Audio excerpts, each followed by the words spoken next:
الرحیم نحمدہ ونصلی ونسلم علی رسولہ الکریم اما بعد۔ دروس سیرت النبی صلی اللہ علیہ وسلم کا سلسلہ جاری ہے اور آج یہ چوتھا درس ہے۔ سابقہ دروس میں ہم نے حضور علیہ الصلوۃ والسلام کے نسب مبارک آپ صلی اللہ علیہ وسلم کے آباء و اجداد کا مکہ مکرمہ میں قیام پذیر ہونا اور حضور علیہ الصلوۃ والسلام کی ولادت بعد سعادت سے پہلے ہونے والے چند معروف واقعات کا ذکر کیا تھا۔ حضور علیہ الصلوۃ والسلام کے والد گرامی جناب عبداللہ حضور علیہ الصلوۃ والسلام کی ولادت سے پہلے ہی انتقال کر گئے، اور سیدہ آمینہ فرماتی ہیں کہ محمد کریم صلی اللہ علیہ وسلم جب میرے بطن اطہر میں آئے تو اس کے بعد کا سلسلہ عام بچوں کی طرح نہیں تھا، مجھے اپنے جسم سے خوشبوئیں محسوس ہوتی تھیں۔ سیدہ آمینہ فرماتی ہیں میں جن درختوں کے پاس سے گزرتی تھی وہ درخت مجھے سلام کرتے تھے، میں جن پتھروں کے پاس سے گزرتی تھی وہ پتھر مجھے سلام کرتے تھے اور کہتے تھے آخری نبی کی ماں تجھے سلام۔ اور پھر وہ رات آئی جس رات میں یہ آفتاب نبوت اور رسالت طلوع ہوا اور آسمان کے ستارے گویا زمین پر اس آفتاب نبوت اور رسالت کی قدم بوسی کے لیے اترے۔ عثمان بن ابی العاص رضی اللہ تعالیٰ عنہ کی والدہ حضرت فاطمہ بنت عبداللہ فرماتی ہیں کہ جب حضور علیہ الصلوۃ والسلام کی ولادت ہوئی تو میں اماں آمینہ کے پاس تھی، میں نے دیکھا کہ آسمان کے ستارے زمین کی طرف جھک رہے ہیں اور اس قدر جھک گئے کہ مجھے معلوم ہونے لگا کہ گویا ابھی میرے اوپر یہ گر جائیں گے۔ خود اماں آمینہ کا بیان ہے کہ جب میرا لخت جگر پیدا ہوا تو میں نے اس قدر نور اور روشنی دیکھی جس سے شام کے محلات روشن ہوتے ہوئے مجھے نظر آئے، اور اس سے اس بات کی طرف اشارہ تھا کہ اب یہ ظلمتیں، یہ تاریکیاں یہ سب ختم ہو گئی ہیں اور یہ بھولی بھٹکی اور اندھیروں میں بھٹکتی ہوئی کائنات اور انسانیت کے لیے اللہ نے ایک راہبر اور رہنما بھیج دیا ہے جو ان کو کفر اور ظلمت کی تاریکیوں سے نکال کر اسلام کی روشنیوں میں لے جائے گا۔ اسی وجہ سے کعب احبار فرماتے ہیں پرانی کتابوں میں حضور علیہ الصلوۃ والسلام کے بارے میں کچھ یوں لکھا ہوا ہے، محمد الرسول اللہ مولدہ بمکہ، محمد اللہ کے رسول ہیں کہ ان کی ولادت کی جگہ مکہ ہے، ومہاجرہ بیثرب، اور ان کی ہجرت کی جگہ یثرب ہے، وملکہ بالشام، اور ان کا ملک، ان کی سلطنت وہ شام میں ہوگی۔ تو اسی لیے اماں آمینہ کو شام کے محلات اسی وقت سے نظر آئے، اور اسی رات جس رات یہ ہوا یہ رات ہے پیر کا مبارک دن ہے اور صبح صادق کا وقت ہے، عیسوی اعتبار سے سن 571 عیسوی ہے، اور اسی رات کو فارس میں ایک زلزلہ برپا ہوا، چونکہ اس وقت کی سپر پاور جو تھی وہ تھی فارس میں ایک زلزلہ برپا ہوا جس کی وجہ سے ان کے محل کے 14 کنگرے 14 گنبد گر گئے۔ اس زلزلے کی وجہ سے آتش کدہ ایران بجھ گیا۔ آتش کدہ یہ بتوں کی جو لوگ آگ کی پوجا کرتے ہیں ان کے یہاں آگ کا جلتا رہنا بہت ضروری ہوتا ہے، تو سال ہزاروں سالوں سے جلتی ہوئی آگ ایک دم بجھ گئی، نہر ساوا خشک ہو گیا، اور یہاں صبح جب فارس کے بادشاہ نے جس کو کسرا کہتے تھے اس نے جب اپنا تخت لگایا تو وہ ڈرا ہوا اور گھبرایا ہوا تھا، اور اس نے اپنے تمام لوگوں کو بلایا، اور خاص طور پہ وہ معتمد لوگ جو مذہبی طور پہ اس کو آرا دیا کرتے تھے ان کو بلایا اور ان سے کہا یہ کیا ماجرا ہے، یہ کیا ہو رہا ہے ہمارے ارد گرد، ایک ہی رات میں یہ سب کچھ ہوا، یہاں گنبد گر گئے، اعلیٰ ترین معیار تعمیر کے بنے ہوئے گنبد گر گئے، اسی رات ہی آگ بجھ گئی ہے۔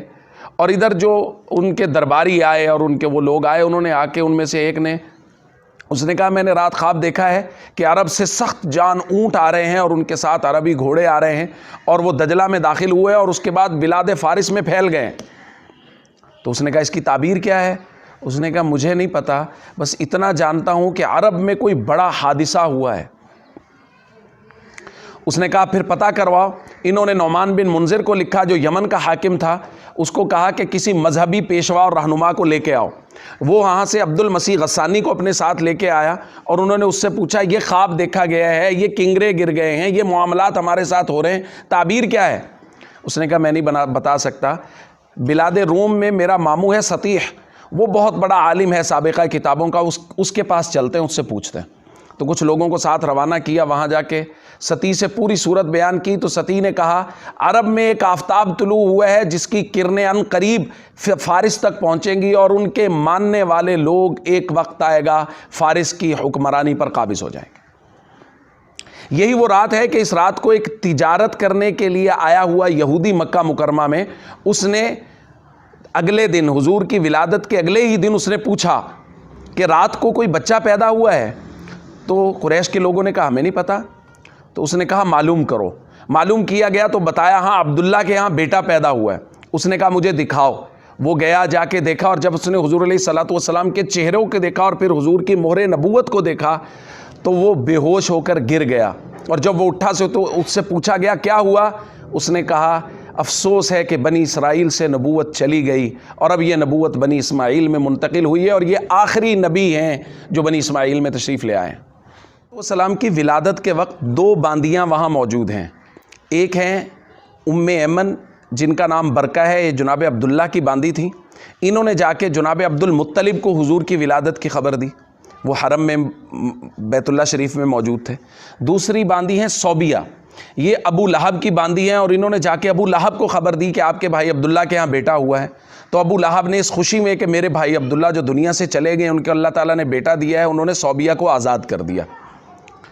بہت خوشی کی گئی، اور حضور علیہ الصلوۃ والسلام کو سب سے پہلے دودھ حضور علیہ الصلوۃ والسلام کی والدہ جناب آمینہ نے پلایا، اور یہ 3 دن یا 4 دن انہوں نے دودھ پلایا۔ اور اس کے بعد جناب صوبیہ وہ خوش قسمت خاتون ہیں جنہوں نے حضور علیہ الصلوۃ والسلام کو دودھ پلایا، اور ان کے بعد یہ ان کی ڈیوٹی رہی۔ اور یہ حضور علیہ الصلوۃ والسلام سے پہلے حضرت امیر حمزہ جو حضور کے چچا ہیں ان کو بھی دودھ پلا چکی تھی، اس لیے حضور علیہ الصلوۃ والسلام اور حضرت امیر حمزہ یہ آپس میں چچا بھتیجا بھی ہیں اور رضاعی بھائی بھی ہیں۔ اس کے بعد 7ویں دن عرب کے رواج کے مطابق عقیقہ کیا گیا، حضور علیہ الصلوۃ والسلام کا نام تجویز کیا گیا، اور خوابوں کی بشارتوں کے ذریعے سے جو جناب عبد المطلب کو خوابوں میں بشارتیں ہوئیں اور جناب اماں آمینہ کو بشارتیں ہوئیں، ان بشارتوں کی روشنی میں نام محمد رکھا گیا، جبکہ عرب میں محمد نام زیادہ معروف نہیں تھا، نہیں رکھا جاتا تھا، محمد نام رکھا گیا۔ اس کے بعد آئی ہیں اماں حلیمہ رضی اللہ تعالیٰ عنہ۔ عرب میں آپ اس بات کو اچھی طرح سمجھ لیجئے کہ عرب میں ایک رواج تھا کہ رؤسائے عرب جو عرب کے بڑے قبائل تھے وہ اپنے بچوں کی پرورش ابتدائی وقت جو ان کے دودھ پینے کا اور ابتدائی بولنے کا وقت ہوتا تھا وہ ان کو شہروں میں نہیں رکھتے تھے، اپنے بچوں کو دیہاتوں میں بھیجتے تھے تاکہ صاف ستھری آب و ہوا اور ان کا وہاں کی پرورش اور صاف ستھری غذائیت، اور سب سے بنیادی بات جس کا عرب بہت خیال کرتے تھے کہ ان کا لہجہ اور ان کی عربی زبان وہ فصیح رہے، اس کے اندر کوئی خلل واقع نہ ہو۔ اسی لیے یہ بنو سعد کی، طائف کے پاس ایک قبیلہ بنو سعد، اس کی خواتین آئیں مکہ مکرمہ میں، جو بچے تھے ان کو لینے کے لیے۔ ان کے اندر حلیمہ سعدیہ بھی تشریف لائیں، ان کے ساتھ ان کے شوہر حارث، ان کا بیٹا عبداللہ بھی۔ ان کے پاس 2 سواریاں تھیں جب یہ مکہ مکرمہ، ایک گدھی تھی اور ایک اونٹنی تھی، اور انتہائی لاغر اور کمزور۔ خود حلیمہ سعدیہ بیان فرماتی ہیں کہ پورے عرب میں قحط کی کیفیت تھی، لیکن سب سے زیادہ قحط میں تھا طائف، اور بنو سعد میں بھی ظاہر قحط تھا۔ اس کی وجہ سے ہمارے یہاں نہ جانوروں کے کھانے کے لیے کچھ تھا اور نہ انسانوں کے کھانے کے لیے۔ جب میں مکہ مکرمہ میں آئی تو میرے پاس دودھ نہیں تھا، میری اونٹنی کے پاس بھی دودھ نہیں تھا۔ کہتے ہیں کہ چونکہ حضور علیہ الصلوۃ والسلام کے بارے میں سب کو علم تھا کہ ان کے والد دنیا سے جا چکے ہیں، اس لیے سبھی عورتوں نے اس گھر کا رخ ہی نہیں کیا کہ وہاں سے حق الخدمت پوری طرح سے وصول نہیں ہوگا۔ جب سبھی خواتین کو کوئی نہ کوئی بچہ مل گیا اور حلیمہ سعدیہ کو کوئی بچہ نہیں ملا، تو حلیمہ سعدیہ نے آخر کار اپنے شوہر سے کہا کہ میرا دل کرتا ہے کہ میں اس یتیم بچے کو لے آؤں جس کو سب نے چھوڑ دیا۔ انہوں نے کہا ہاں بالکل لے آئیں، اور اللہ رب العزت اسی میں ہمارے لیے خیر اور برکت پیدا فرمائیں گے۔ حلیمہ سعدیہ فرماتی ہیں اور میں آئی اور میں نے آ کے محمد صلی اللہ علیہ وسلم کے چہرے کو دیکھا، اور جب ہی میں نے حضور علیہ الصلوۃ والسلام کو اٹھایا، اپنے سینے سے لگایا، تو ایک دم سے میرے دودھ اتر آیا، اور حضور علیہ الصلوۃ والسلام کی یہ برکات ظاہر ہونی شروع ہو گئی۔ میں ان کو اٹھا کے جب اپنے اس خیمے میں لے کے آئی جہاں میرے شوہر تھے، تو میرے شوہر جب وہاں سے اٹھے تو انہوں نے دیکھا کہ اونٹنی جو ہے اس کے تھنوں میں بھی دودھ بھرا ہوا ہے۔ تو انہوں نے کہا حلیمہ تو ایک بابرکت بچے کو لے کے آئی۔ بس کیا تھا اس کے بعد ہماری لاغر اور کمزور سواریاں، اونٹنی بھی اور گدھی بھی، وہ سب سے تیز چلنے لگ گئیں، اور کہتی ہیں جب ہم بنو سعد پہنچے تو ہماری حالت دیدنی تھی. وہ جو خواتین ہمارے ساتھ آئی تھی وہ ہمیں کہتی تھی حلیمہ کس شان کے ساتھ واپس جا رہی ہو, تمہاری گدی اور اونٹنی آتے ہوئے تو چل نہیں سکتی تھی اور جاتے ہوئے ہماری اونٹنیاں ان کے ساتھ نہیں مل رہی. سب کی اونٹنیاں, سب کے جانور چرنے کے لیے جاتے اور بھوکے پیٹ واپس آتے قحط کی وجہ سے. حلیمہ سعدیہ کے جانور جاتے اور سیر ہو کر واپس آتے, تھنوں میں دودھ بھرا ہوا, پیٹ بھرے ہوئے. اور لوگوں نے اپنے جانور چرانے والوں سے کہا جہاں حلیمہ سعدیہ کے جانور چرتے ہیں وہاں اپنے جانور چرایا کرو, کہ اس کے جانور موٹے تازے ہو کے آتے ہیں, ان کے جانوروں میں دودھ اترا ہوا ہوتا ہے, ہمارے جانور کیوں اس طرح خستہ حال واپس آتا ہے. بس حلیمہ کہتی ہیں کہ اللہ کے نبی صلی اللہ علیہ وسلم کا آنا تھا کہ پھر رحمتوں کے ڈیرے میرے گھر میں پڑ گئے. بس جس طرف بھی میں دیکھتی تھی مجھے خوشحالی خوشحالی نظر, ہر طرف قحط سالی اور میرے گھر میں خوشحالی. حضور علیہ الصلوۃ والسلام نے 2 سال مدت رضاعت پوری کی. لکھا ہے کہ حضور علیہ الصلوۃ والسلام صرف اپنے حصے کا دودھ پیا کرتے تھے. اپنے بھائی جو ان کے دودھ شریک بھائی تھے کبھی بھی ان کے حصے کا دودھ حضور علیہ الصلوۃ والسلام رضاعت کے اندر بھی دودھ پیتے ہوئے بھی کبھی نہیں پیتے تھے. اماں حلیمہ سعدیہ کے گھر میں کل 6 لوگ تھے حضور کے علاوہ. خود حلیمہ سعدیہ, ان کے شوہر حارث, ان کا بیٹا عبداللہ جو حضور کے ساتھ دودھ شریک تھا, ان کی 3 بیٹیاں انیسہ, حذیفہ اور جدامہ جن کو شیما کہا جاتا ہے. اور آپ نے بارہا ان کے بارے میں حضور علیہ الصلوۃ والسلام کے ساتھ محبت کے, چونکہ وہ حضور علیہ الصلوۃ والسلام ان کے ساتھ 4 سال سے زائد عرصہ رہے تو ان کے ساتھ محبت کے بہت سارے واقعات حضور علیہ الصلوۃ والسلام کے وہ منقول ہیں. اور حلیمہ سعدیہ رضی اللہ تعالیٰ عنہا, اللہ کے نبی صلی اللہ علیہ وسلم بعد میں ہمیشہ ان کا بے حد احترام کرتے تھے. اور جب طائف فتح ہوا تو صحابہ کہتے ہیں ہم نے دیکھا کہ ایک خاتون آئی ہیں, حضور علیہ الصلوۃ والسلام نے اپنی رحمت والی چادر بچھائی ہے, ان کو بٹھایا ہے, محبت سے ان کے ساتھ باتیں کی ہیں. پھر ان کے چلے جانے کے بعد انہوں نے سفارش کی تو طائف کے سارے قیدی ان کی سفارش سے آزاد کر دیے. تو پوچھا گیا یہ کون ہیں, تو بتایا گیا یہ حلیمہ سعدیہ ہیں جنہوں نے حضور علیہ الصلوۃ والسلام کو دودھ پلایا. حضور علیہ الصلوۃ والسلام 2 سال مدت رضاعت جب پوری ہوئی تو حلیمہ سعدیہ ان کو لے کے واپس حضرت آمنہ کے پاس گئیں. لیکن فرماتی ہیں میرا دل نہیں چاہ رہا تھا کہ میں اپنے اس لخت جگر کو, میں اپنے اس محبوب بیٹے کو اپنے سے دور کروں. میں نے اماں آمنہ سے جا کے درخواست کی کہ اگر آپ اجازت دیں تو میں کچھ دن اور اس کو اپنے پاس رکھ لوں.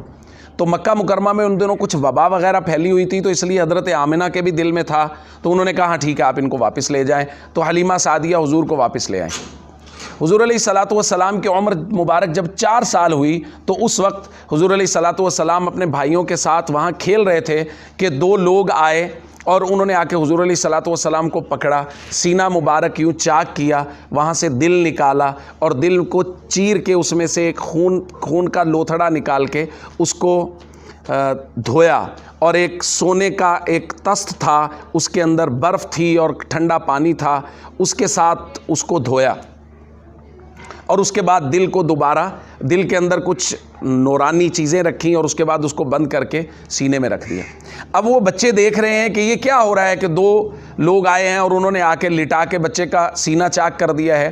تو وہ بھاگا آیا حلیمہ سعدیہ کا بیٹا اور انہوں نے آ کے اپنی والدہ سے کہا کہ وہ ہمارا عربی بھائی, قریشی بھائی, اس کے ساتھ تو یہ واقعہ پیش آ گیا.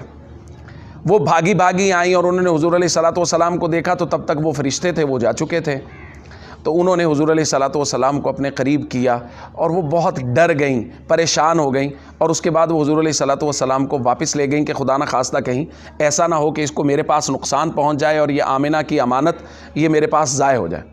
یہاں اور بھی بہت سارے واقعات ذکر کیے گئے ہیں کہ وہ کاہنوں کے پاس لے کے گئیں ادھر ادھر. بہرحال 4 سال کے بعد حلیمہ سعدیہ حضور کو واپس لے کے اور ڈری ہوئی, گھبرائی ہوئی حضرت آمنہ سے درخواست کی کہ میں نے اس طرح میرے بیٹے نے دیکھا اس کے ساتھ یہ واقعہ پیش آیا ہے تو پتہ نہیں مجھے اس بچے پر ڈر ہے.